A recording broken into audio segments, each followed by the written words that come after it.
기도하겠습니다. 은혜로우신 하나님, 오늘도 복된 주일로 하나님 앞에 영광 돌리게 하심을 감사합니다. 하나님 앞에 귀한 예물을 올려드렸습니다. 아버지 하나님, 우리가 이 땅 가운데 살아가면서 물질의 소중함을 참으로 잘 알고 있습니다. 아버지 하나님, 우리가 이 땅 가운데 살아가면서 하나님 안에서 늘 은혜를 받게 하시고 물질의 복도 하나님 허락하여 주시며 건강의 복도 하나님 허락하여 주시기를 간절히 소망합니다. 아버지 앞에 우리 마음을 담아서 예물을 올려드립니다. 하나님, 이 예물을 통해서 하나님이 기뻐하시는 곳에 사용될 수 있게 하나님 축복하여 주시고, 이 교회를 통해서 하나님 놀라운 일들이 일어날 수 있도록 하나님 인도하여 주시옵소서. 감사드리며 예수님 이름으로 기도합니다. 감사합니다. 이렇게 또 귀한 시간 허락해 주셔서 함께 하나님 말씀과 성경 보고를 드릴 수 있게 되어서 하나님께 감사를 드리고 여러분들께 또한 더 감사를 드립니다. 한국에 오니까 정말 춥긴 춥더라고요. 날씨가 많이 풀렸다고는 하는데 제가 들어온 지 이제 10일 정도 됐는데 오자마자 감기가 걸렸어요. 아프리카 있을 때는 아무 문제가 없었는데요. 한국에 딱 들어와서 이제 성교관에 머무는데 아무 생각 없이 그냥 온도를 맞추지 않고 잤더니 그 다음날 바로 감기가 왔습니다. 지금까지 콧물 감기가 잘 떨어지지 않습니다. 물론 코로나는 아닙니다. 예배 시간에 마스크를 다 쓰셨는데 저는 마스크 쓰는지 몰랐어요. 왜냐하면 저희는 그곳에 마스크 쓰지 않은 지가 오래됐고요. 비행기를 타고 오면서도 비행기 안에서 전혀 아무도 마스크를 쓰지 않더라고요. 물론 한국 공항에 내려서도 마스크 안 쓰시는 분들도 많았고요. 여하튼 그렇게 됐습니다. 어느덧 시간이 지나서 20년 가까운 선교사 생활을 하고 있습니다. 되돌아보면 연식만 들어가는 노후되는 그런 자동차의 느낌이 제 스스로에게 듭니다. 지난 10월 달에 말라리아하고 장티푸스가 저에게 왔습니다. 그래서 거의 한 달을 꼼짝을 하지 못하고 누워 있었는데 정말 많은 분들이 기도해 주셨고 염려해 주셔서 거의 다 회복이 됐습니다. 그런데 나오기 전에 또다시 말라리아가 걸렸어요. 그래서 1월 말에 또 걸려가지고 한국에 와서도 이게 약 기운이 좀 잘 떨어지지 않아가지고 힘들었습니다. 날씨도 춥고요. 그러면서 드는 생각이 살면서 내려놓음이란 말이 참 실감이 되더라고요. 물론 돈도 없지만 물질도 건강도 그리고 내가 가지고 있는 욕심도 집사람에게 했던 그 잔소리도 내려놓음이라는 단어가 참 많이 생각이 났습니다. 현지에서 시간이 지나갈수록 현지인들을 대하며 그들의 문화와 언어 표현 방식 그리고 제가 하는 그런 사역에 대한 이해도가 서로 소통이 되지 않는 부분들을 참 많이 실감하게 되어집니다. 제가 사역하는 나라는 아프리카 중앙에 있는 차드라는 나라입니다. 차드는 1965년도에 프랑스로부터 독립을 하였습니다. 그렇지만 독립한 국가이지만 현재까지 프랑스 군대가 주둔을 하고 있습니다. 요 근래에 차드 주변에 있는 말리라는 나라와 부르키나파소라는 생소한 나라를 들어보셨는지 모르겠는데 주변에 있는 서부 아프리카의 국가들은 대부분 프랑스 군대가 주둔을 하고 있습니다. 그런데 말리와 부르키나파소가 최근 2, 3년 사이에 프랑스군이 철군을 하게 되었고 그 자리에 러시아군이 들어가는 상황이 발생을 했습니다. 그런 정치적인 상황들이 아프리카에서 일어나면서 중국이 계속해서 자신들의 1대1로 사업을 확장을 하고 있고 그리고 또 그 틈을 타서 러시아가 계속해서 아프리카의 자원을 가져가기 위해서 들어오고 있는 상황이고 또 미국과 프랑스가 얽혀있는 그런 정치적인 복잡한 것이 이 아프리카의 상황입니다. 차드는 농업을 기반으로 하는 저개발 국가입니다. 작년에 비가 정말 많이 왔습니다. 그래서 남쪽에서 농사를 짓는 많은 그런 농지들이 물에 잠겨서 많은 사람들이 수확을 하지 못했습니다. 매년마다 세계 식량기구를 통하여서 후원을 받는 그런 나라인데 올해는 정말 이 전쟁의 여파로 인해서 그런 후원들이 많이 줄어들 거라고 많은 사람들이 생각을 하고 있고 그로 인해서 모든 물가들이 상승을 하게 되면서 벌써부터 현지인들 사이에서는 먹고 사는 문제가 아주 심각한 문제로 다가오고 있는 그런 상황입니다. 차드에는 철도가 없습니다. 프랑스가 지배를 했음에도 철도를 놓지 않았습니다. 그래서 모든 물류가 카메룬이라는 그런 바다를 통해서, 육로를 통해서 모든 물류가 들어오게 되어져 있습니다. 차드는 면화를 생산합니다. 목화를 많이 재배하고요. 그리고 소고기가 많이 생산되는 목축업이 있습니다. 그리고 석유를 생산하는 산유국입니다. 산유국임에도 불구하고 제가 한국에 와서 보니까 휘발유가 지금 1,500원대를 육박하는 상황이죠. 한국이. 차드에서도 지금 환율로 따지면 휘발유가 1,400원입니다. 아프리카가 결코 싸지 않습니다. 그리고 제가 건축을 하면서 시멘트를 많이 사용을 하게 되어지는데 50kg 한 포대 시멘트가 한국 돈으로 3만 원이 넘어갑니다. 모든 것이 다 수입에 의존하고요. 못 하나까지도 차드에서는 생산을 할 수가 없어서 모든 것을 다 수입에 의존하고 있습니다. 재미있는 현상 중에 하나는 많은 나라들에서 차드를 발전시키기 위해서 도움들을 많이 주고 있습니다. 예를 들어서 저희가 거주하는 그 사르라는 지역에 인도에서 아주 커다란 방직 공장을 지었습니다. 그래서 많은 사람들을 고용하고 좋은 제품에 천을 생산할 수 있도록 큰 공장을 지어줬어요. 그런데 현재 가동을 하지 않습니다.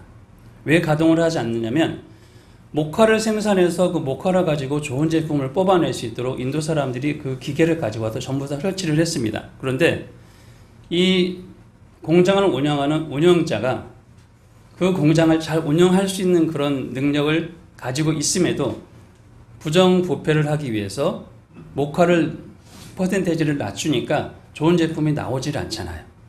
그러니까 사람들이 그 제품을 결국 사지 않게 되고 또 임금을 그 돈을 벌어서 임금을 지불해야 되는데 임금을 주지 않으니까 사람들이 일을 하지 않습니다. 그리고 수년 전에 큰 인근의 도시에 큰 주스 공장을 만들었습니다. 차드에는 망고가 굉장히 많이 열립니다. 여름철에. 그러면 그 정말 많은 망고를 가지고 이거를 저장을 하고 그거를 주스화시켜서 얼마든지 수출을 한다든지 내부 소비를 할 수 있음에도 그 공장이 수년째 멈춰 있습니다. 왜냐하면 고장이 나니까 고치질 않고 부품을 빼다가 팔고 있어요. 그러니까 공장이 운영이 되지가 않습니다. 제가 말씀드린 산유국이라고 말씀을 드렸는데 산유국이라고 해도 수도 일부만, 수도에만 지금 기름이 원활하게 공급이 되고 지방으로는 기름이 잘 내려오지 않아서 늘 기름 파동이 일어납니다. 그건 왜냐하면 이 공장을 운영하는 대통령 부족이 자신들의 부정부패를 위해서 그 공장의 운영권을 가지고 있으니까 제대로 기름을 공급하지 않기 때문이죠. 차드는 여러분들에게 프린트를 나눠드린 것처럼 약 200여 개의 종족이 모여져 있습니다. 원래 아프리카는 많은 종족이 모여 사는 종족 중심의 사회였습니다. 그런데 1884년 베를린에서 서구 열강들에 의해서 강줄기나 산맥이나 무역로를 고려하지 않고서 지역의 인종적이나 종교적인 그런 정체성들을 고려하지 않고 이 국가라는 국경선을 그었습니다. 여러분 지도를 보시면 아주 반듯하게 아프리카는 국경선이 잘 정리가 되어져 있는 것처럼 자신들의 마음에 맞게 자를 가지고 국경을 그어서 자신들이 지배를 했습니다. 그러다 보니까 여러 종족이 모여 살게 된 것이 지금 현재 아프리카의 국가들입니다. 그 결과 많은 부족들이 여러 나라로 쪼개졌고요. 또 경쟁 관계의 부족이 한 나라로 묶여서 살아가는 그런 현상들이 발생하게 됐습니다. 그래서 다른 종족에 대해서 그 사람을 외국인이라고 칭합니다. 여러분 우리 김씨, 박씨, 이씨 모여 살잖아요. 제가 김씨인데 박씨 보고 외국인이라고 하지 않잖아요. 그런데 이 나라 사람들은 대부분의 사람들이 자신의 종족을 표시를 합니다. 얼굴에다가. 그래서 다른 종족에 대해서 굉장히 배타적이고요. 다른 종족이 그 교회 방문하게 되면 외국인이 왔다고 그렇게 표현을 합니다. 참 재밌죠? 차드는 기본적으로 이슬람 국가입니다. 65% 이상이 이슬람입니다. 그래서 남자들은 긴 바지를 입어야 되고요. 여자분들은 길을 다닐 때 머리에 두건을 쓰고 꼭 치마를 착용해야 됩니다. 통계상으로는 기독교는 천주교와 합쳐서 25%의 통계를 가지고 있고요. 그리고 이슬람 65%, 그리고 나머지는 전통 종교입니다.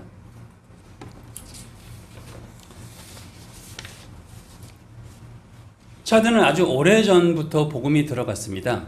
복음의 역사를 볼 때 이 복음이 토속 신앙과 섞여 있는 부분들을 참 많이 볼 수 있습니다. 사람들은 시대마다 자신들의 신에 대한 개념을 만들어서 섬겼습니다. 그들의 생각에 따른 신입니다. 미래의 불안과 자신의 위로를 위해서 자신들이 원하는 가상의 신을 만들어 숭배하는 것입니다. 현대 시대는 하나님 없이 살면 된다고 생각하기도 합니다. 그렇지 않습니까? 선하게 살면 된다고 사람들은 생각합니다.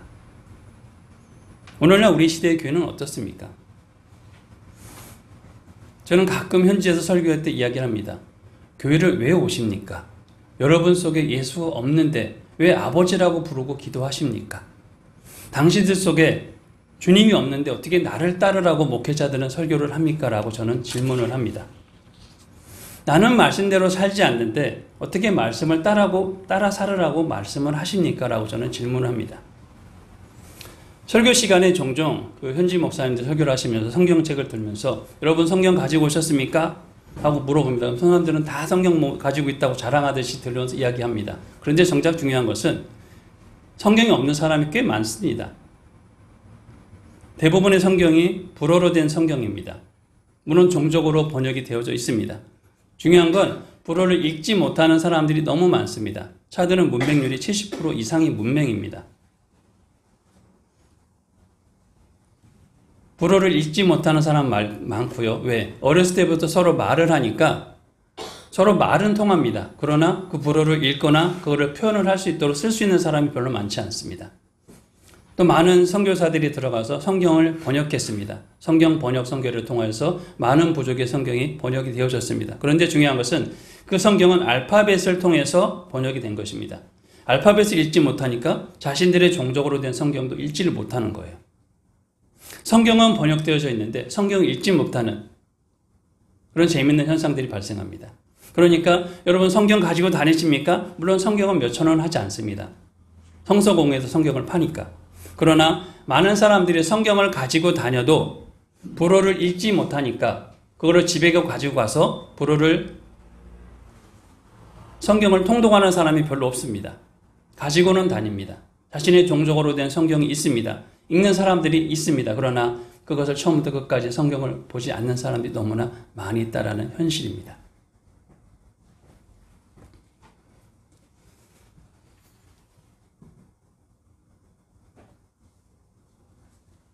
현지 교단에서 함께 사역을 하면서 시간이 지날수록 잘 이해가 되지 않는 부분들이 많습니다. 처음에는 그냥 무조건 받아들였습니다. 그러나 시간이 지날수록 잘 이해가 되지 않습니다. 함께 동역한다라는 느낌이 아니라 우리에게 주러 왔기 때문에 당신들은 주고 가면 된다는 생각이 이 아프리카 사람들에게 참 많이 있는 것 같습니다. 성경을 제대로 알지 못하는 사람들이 많고 그리고 신학에 정립이 되어 있지 않은 그런 상황들이 있습니다. 그리고 요즘 미디어가 발달하면서 위성 안테나를 설치해서 보는 사람들이 굉장히 많습니다. 한 달에 몇천 원 하지 않아요. 전기권을 결제해서. 그러다 보니까 집에서 안테나를 설치해서 TV로 시청하시는 분들이 굉장히 많습니다. 동네에 또 50원을 주면 가서 또 볼 수도 있고요. 그러다 보니까 그런 미디어를 통해서 외부의 영향을 굉장히 많이 받습니다. 그리고 많은 이단들이 들어와 있어요. 그리고 많은 이단들이 그런 위성을 통해서 자신들의 방송을 송출합니다. 그러니까 무의식적으로 그런 방송들을 보면서 그런 사상들을 받아들이게 되는 것이죠. 아까 제가 전통 종교가 20% 이상이라고 말씀을 드렸는데 저희 학교의 교사들이 거의 한 30명이 넘게 같이 근무를 하고 있습니다. 얼마 전에도 교사들이 중에서 아픈 사람이 있었어요. 그러면 아프면 당연히 그 병원을 가든지 아니면 목사님에 가서 기도를 하고 우리가 하면 성도들이 합심해주면 되잖아요. 안 되면 병원에 가서 약을 처방받고. 그런데 가족들이 꼭 데리고 그 무당한테 갑니다. 그래서 그 무당이 처방해주는 그런 약을 먹고 그런 걸 바르고 목에 걸고 그런 것들로 치료가 된다라고 이 사람들은 생각을 하고 있는 것이죠. 무슨 말이냐면 하나님은 살아계시잖아요. 그렇죠? 그러나 이들에게는 하나님은 하나의 신들 중에 한 분밖에 아니에요. 많은 신들이 있어요. 그 중에 힘이 센 분이 하나님이에요. 그런 인식을 가지고 있어요.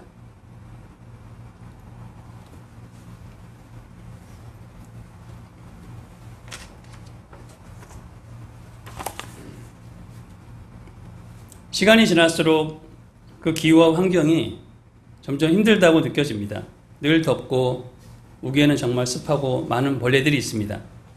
그리고 처음부터 인프라가 갖춰져 있지 않기 때문에 남쪽으로 가는 그런 메인 그 주 도로가 거의 그냥 포장이 다 벗겨진 상황이라서 늘 비포장입니다. 그리고 전기 사정은 굉장히 열악합니다. 각 도시마다 전기를 발전하는 발전소가 있음에도 기름을 자신들의 부정부패를 이용해서 기름을 팔기 때문에 전기는 잘 들어오지 않습니다. 아까 말씀드린 대로 물가는 굉장히 비쌉니다. 제가 한국에 와서도 계란을 사서 먹는데 얼마 전에 마트를 갔더니 계란 한 판 6,000원 내외로 하더라고요. 농협에 가서 봤더니 차드는 계란 한 판에 7,000원입니다. 굉장히 물가가 비쌉니다. 그리고 닭을 한 마리 사려고 해서 닭을 한 마리 사면 닭도 한 마리에 거의 한국 돈으로 6,000원이 넘습니다. 아프리카에서는 뭘 먹고 살겠나 이렇게 생각하시겠죠. 정말 물가가 비쌉니다. 저희 집은 수도에서 저희 집까지 가는데 거의 800km입니다. 그러니까 차를 타고 이동하면 하루에 갈 수가 없습니다. 길이 좋지 않기 때문에. 그래서 중간 도시에서 하루를 자고 가게 되는데요. 밤에는 제가 운전을 하지 않습니다. 왜? 강도들이 항상 있기 때문에 밤에는 절대 제가 운전을 하지 않고요. 그러다 보니까 1박 2일에 걸쳐서 집에까지 내려갑니다. 따로 떨어져서 사역한 지가 벌써 10몇 년입니다. 저희가 사는 곳은 한국인은 없습니다. 외국인도 다른 신내교 선교사 2가정이 있는 걸로 알고 있습니다. 그 외에는 선교사가 없습니다. 저희 지역에는. 오고 가는 교통편도 굉장히 비쌉니다. 아까 말씀드린 대로 기름값이 비싸니까 오고 가는 그런 차량의 기름값도 비싸고 한국인들과 따로 떨어져서 있다 보니까 서로 소통이 잘 되지 않습니다. 인터넷도 잘 안 되니까 그냥 포기하고 살아간 지가 오래고요. 가끔 카톡을 통해서 또 이야기를 하다 보니까 전화비도 비싸고 그래서 수도에 있는 다른 선교사들과 소통하는 것이 굉장히 어려움이 느껴집니다. 또 외롭기도 하고 아내하고 둘밖에 없으니까 그런 일들이 차드에서 저희는 하고 있습니다. 여러분에게 나눠드린 그 복사물을 보시면 그 첫 번째 페이지에 보시면 오른쪽 맨 위에 차드라는 그 나라가 어디에 있는지 표시가 되어져 있고요. 그리고 그 오른쪽 가운데 보시면 사역 속에 현재 제가 2개 교회를 계속 개척을 한 상황이고요. 이번에 들어가서 작년에 제가 한 일은 우기철에 마을을 돌아볼 수가 없었어요. 왜냐하면 비가 오면 우기철이기 때문에 마을로 가는 모든 도로가 다 물에 잠기고 비포장에서 들어갈 수 없었는데 우기가 끝나고서 계속해서 제가 마을 개척된 교회를 돌아보는 중입니다. 왜냐하면 성도들이 그 말씀을 접할 수 있는 기회가 많지 않고요. 그리고 또 그들과 함께 기도하고 성경 공부라는 그런 시간들을 계속해서 마련하고 있는 상황이라서 교회가 없는 마을에 3곳의 교회가 개척이 되어져서 계속해서 돌아보고 있는 상황이고요. 두 번째는 교회 부설 트리니티 초등학교가 계속해서 운영이 되어지고 있습니다. 2022년도, 23년도 프랑스 지배를 받았기 때문에 매년 10월에 학교가 시작이 되고요. 그래서 현재 유치원 한반 54명, 그리고 초등학교가 677명, 중학교가 127명에서 858명의 학생들이 저희 학교에 지금 다니고 있습니다. 교사들은 30몇 명 정도 되고요. 그리고 오른쪽 하단에 보시면 도블로마만 교회가 개척이 되어져 있고 또 다음 장에 보시면 교회 안에서 예배드리는 교회당 그 왼쪽의 모습이고요. 그리고 오른쪽에 보시면 부설 초등학교라 거적을 씌웠지만 이게 학교입니다. 마을에 학교 세우기가 힘드니까 이렇게 거적을 씌우고 그리고 아래쪽에 그 부설 초등학교라고 말씀드린 그 아래쪽에 보시면 수업 중인 그 아이들의 사진이 있습니다. 그리고 두 번째는 따세트 마을 교회가 개척이 되어졌고요. 그리고 세 번째 장에 보시면 기독학교 학교 전체적인 전경을 제가 거기에 소개해 드렸고요. 유치원 성경 수업 교회에서 제가 말씀을 전해 보니까 그 나이가 드신 분들은 말씀을 받아들이는 그런 느낌이 굉장히 좀 더디다는 제가 생각을 했어요. 그리고 그들을 바꾸기는 참 어렵다는 생각이 들었는데, 이 어렸을 때부터 유치원에서 졸업을 해서 지금 중학교 3학년까지 저희 학교가 있는데요. 유치원부터 중학교 3학년까지 올라온 아이들이 굉장히 많아요. 그러니까 어렸을 때부터 계속해서 성경 말씀을 배우고 올라온 아이들이죠. 그러니까 이 성경 말씀을 가르쳐 보면 이 아이들이 받아들이는 태도가 달라요. 그리고 다른 학교에서 저희 학교로 전학 오는 아이들과도 달라요. 그래서 여기 보시면 유치원 성경 수업, 아내가 들어가서 아이들 유치원 성경 수업을 하고 있는데요. 어렸을 때부터 말씀을 가르치고요. 말씀을 암송합니다. 그래서 저희 학교는 총 3분의 목사님이 계세요. 그래서 그분들이 현지어로 각 반에 들어가서 일주일에 2시간씩, 모든 학급은 일주일에 2시간씩 정규적인 성경 수업이 있습니다. 그래서 그 성경 수업을 통해서 성경을 배우고 성경을 암송해야 됩니다. 그래서 그 암송함을 통해서 아이들이 시험을 봐요. 그 성경 과목을 통과해야지 그 다음 학년으로 올라갈 수가 있어요. 그리고 학년별로 매주마다 한 번씩 예배를 드립니다. 30분씩 아이들이 초등학교 1학년, 2학년 이렇게 모여서 학년별로 예배를 드려요. 그 예배 시간을 통해서 아이들이 함께 하나님을 찬양합니다. 그리고 3번째 장 그 맨 오른쪽 하단에 보시면 그 하얀 떡덩이 같은 게 보이시죠? 이게 사진이 좀 더 있었는데, 그 은혜로 작년에 어떤 그 단체에서 후원을 해주셨어요. 그래서 중학교 아이들이 지금 한 130명 정도 되는데요. 작년 10월부터 아이들 그 급식을 시작을 했어요. 그 초등학교하고 다르게 중학교는 오전 수업이 끝나고 나서 오후 수업이 또 있습니다. 2시간 정도 오후 수업이 있는데, 그 기간 동안 그 시간 동안 시간이 2시간 정도밖에 되지 않아서 어떤 아이들은 집에 가도 먹을 게 없어요. 또 집에 오고 가는 시간이 길다 보니까 학교에서 그냥 머물러서 있는 아이들이 제법 있었어요. 그래서 그거를 보고서 이 아이들을 좀 먹였으면 좋겠다라고 생각이 들어서 어떤 단체에 말씀을 드렸더니 흔쾌히 후원해 주셔서 이번 2월 달까지 저희가 아이들에게 급식을 할 수 있게 되었습니다. 그래서 이게 지금 현지 음식인데요. 이 불이라고 하는데 옥수수 가루를 빻아서 떡덩이처럼 만들어서 조그만 이렇게 공처럼 만들어요. 그래서 그거를 소스에 찍어 먹는 그런 메뉴. 또 다른 날은 쌀밥을 주기도 하고, 일주일에 오후 수업이 3일 있습니다. 그래서 매번 메뉴를 바꿔가면서 스파게티나 메뉴를 바꿔가면서 아이들에게 지금 급식을 하고 있습니다. 정말 은혜가 됩니다. 이렇게 아이들에게 먹일 수 있다는 것. 그리고 다음 장을 보시면 우물을 통한 관계 전도입니다. 제가 지방을 다니다 보면 차가 들어가지 못하는 그런 비포장 도로들이 굉장히 많습니다. 그래서 제가 오토바이를 타고 다니는데, 요즘엔 오토바이를 좀 타는 시간을 줄이려고요. 왜냐하면 너무 타다 보니까 허리가 아파가지고 오토바이를 타기가 한 몇 시간씩 타면 너무 허리가 아프더라고요. 그럼에도 이렇게 다니면서 마을마다 다니면 꼭 이 마을 사람들이 요청하는 게 있어요. 하나는 우리가 보건소에 갈 수 있는 환경이 됐으면 좋겠다. 그리고 또 하나는 우리가 먹을 물이 있었으면 좋겠다라고 2가지를 꼭 말씀하시는 마을들이 참 많은데, 그럴 때마다 제가 보건소를 할 수 있는 상편은 안 되고, 그래서 한국에 올 때마다 이제 필요한 분들에게 연결해 주셔서 지금까지 여러 마을들에 필요한 우물들을 설치할 수 있었습니다. 그래서 그분들은 우물은 우리에게 생명과 같다고 말을 해요. 물을 구하기가 정말 어려운 마을들이 참 많습니다. 그래서 TV에 보셨던 것처럼 아주 그렇게 극단적인 상황은 아니지만, 많게는 몇 킬로를 걸어가시는 분들, 짧게는 몇백 미터를 걸어가서 자신의 먹을 물을 떠가지고 오는 마을들이 대부분의 마을입니다. 그래서 그런 마을들에 이렇게 우물을 팔 수 있는 그런 은혜를 베풀어 주셔서 또 더 감사합니다. 그래서 이렇게 영상으로 원래 봐야 되는데, PPT를 제가 여기 프로젝트가 없어서 이렇게 장 목사님에게 드려서 이렇게 함께 복사물로 잠깐 나누었습니다. 차드에서 선교사로 지내면서 시간은 참 많이 흘렀습니다. 20년이 다 되어가는 지금에 초기에는 더러울 비행기 값도 없었고 생활비조차 없는 그런 경제적인 어려움부터 아프리카의 그 엄청난 더위와 그리고 부족한 물, 전기의 부족 등 정말 많은 것들이 부족함들이 많았습니다.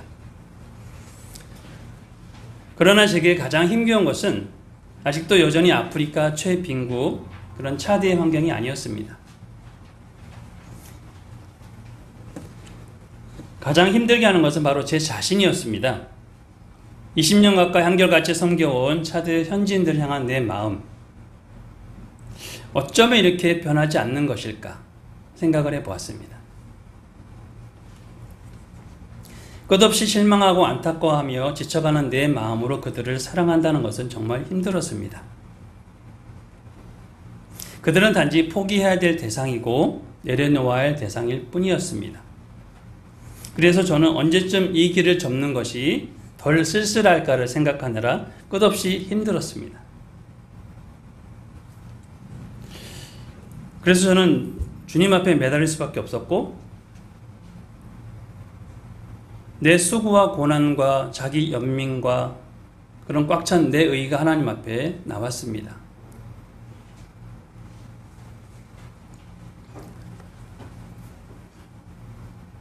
이런 나에게 주님은 나를, 우리 조국을, 이 나라에 믿는 자들을 보게 하셨습니다.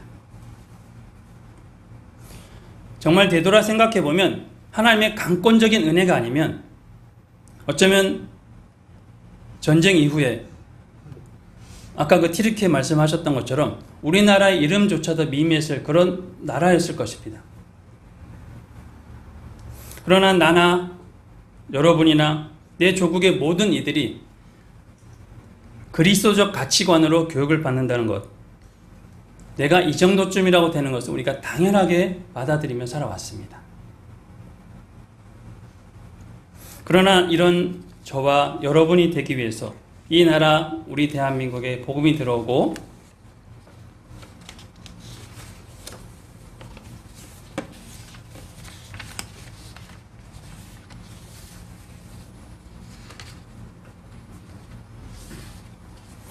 그 복음적 양육과 상식과 가치관과 미래관이 이렇게 당연한 듯 이루어지기 위해서 얼마나 많은 이 땅에 순교의 피와 극단적인 헌신들이 이루어졌는지는 우리가 영화 한 편을 봐도 잘 알 수 있습니다. 그리고 초라한 무덤 속에 묻힌 어느 선교사의 삶을 들여다보아도 우리가 너무나 잘 알 수 있습니다.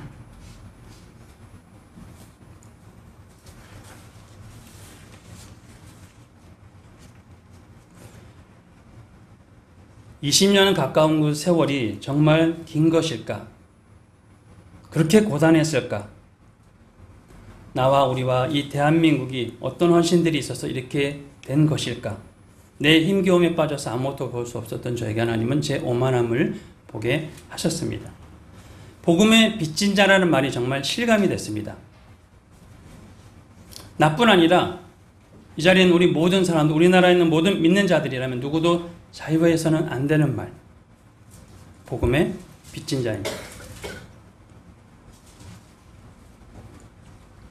그래서 내 나라의 믿음의 사람들이라면 누구나 보내는 선교사, 가는 선교사라는 그 말이 참 마음에 닿았고요.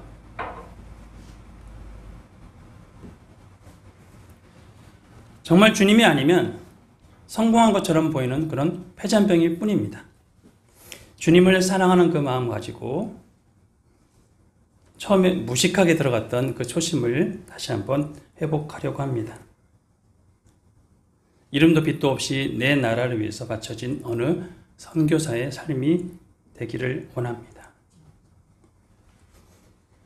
여러분 함께 해주시길 원합니다. 저뿐 아니라 제 사역이 아니라 꼭 차드가 아니더라도 우리나라의 선교사에게 무관하지 않는 여러분의 삶이 되시기를 주님의 이름으로 축복합니다. 기도하겠습니다.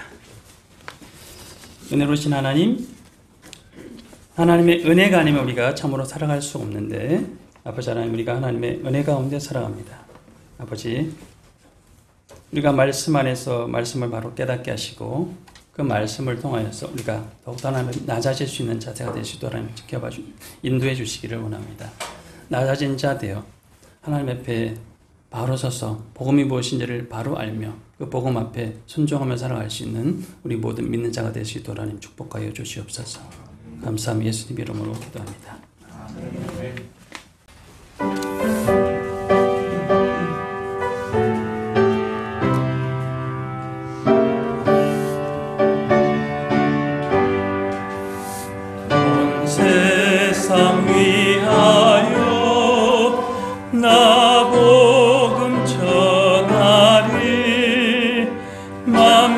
백성 모두 나와서 주 말씀 들으라. 죄 중에 빠져서 헤매는 자들아, 주님의 음성 듣고서 너 구원받아라. 전하고 기도해 매일 증인 되리라. 세상 모든 사람들 듣고 그 사랑 알도록 온 세상 위하여 이 복음 전하리. 저 죄인 회개하고서 주 예수 믿으라. 이 세상 구하려 주 돌아가신 것 나 증거하지 않으면 그 사람 모르리. 전하고 기도해 매일 증인 되리라. 세상 모든 사람들 그 사랑을 온 세상 위하여 주 은혜 임하니. 주 예수 이름 힘입어 이 복음 전하자. 먼 곳에 나가서 전하지 못해도 나 어느 곳에 있든지 늘 기도 힘쓰리. 전하고 기도해 매일 증인 되리라. 세상 모든